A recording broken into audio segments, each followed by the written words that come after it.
From a previous video, we had talked about how do you find the value of a stock utilizing dividends. So this reflects the dividend valuation model.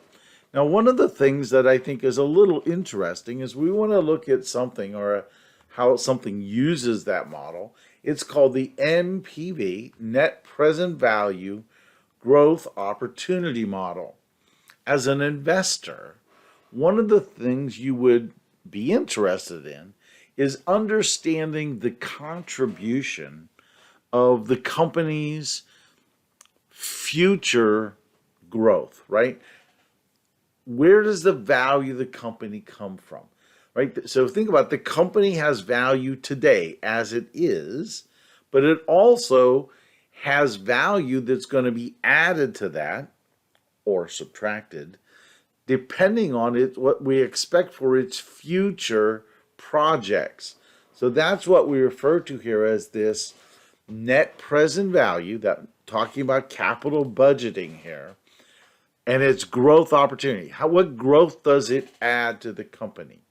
So if we start with a form, the only data we need to add to this is what do we expect earnings per share to be next year?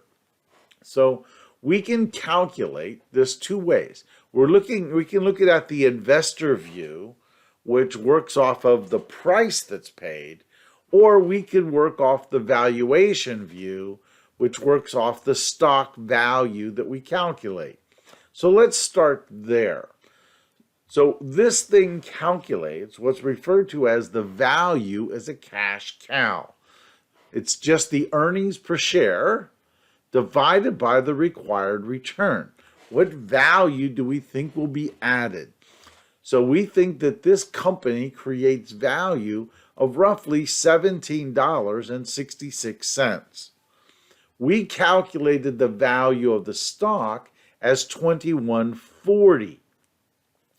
So the difference between that is the value that's going to be added to the company that's incorporated in the value from future projects, future strategies of the company. In this case, we have $3.74 is what we think the future growth from projects will provide to the company.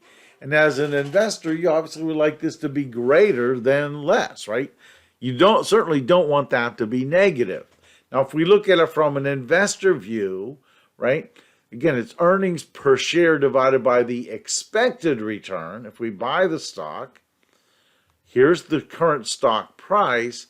So from the investor's perspective, the company is going to add about $3 of the price of this stock comes from future projects.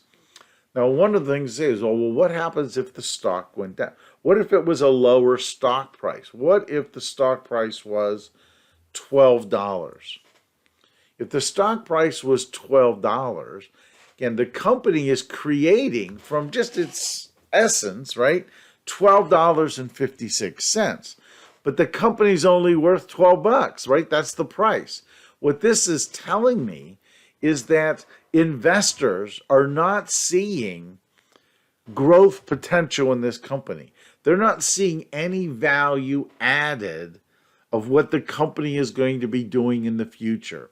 So as an investor, you might say, well, number one, this sounds like it might not be a great stock to buy. But quite frankly, you look at this and say, well, wait a minute. What is creating this price, right? Is it created from the company and what they've done in the past? How much value comes from things that we think will happen in the future? So I think it's just an interesting review, if you will, of where value comes from, right? How does that work? So that's it for this video. Talk to you soon.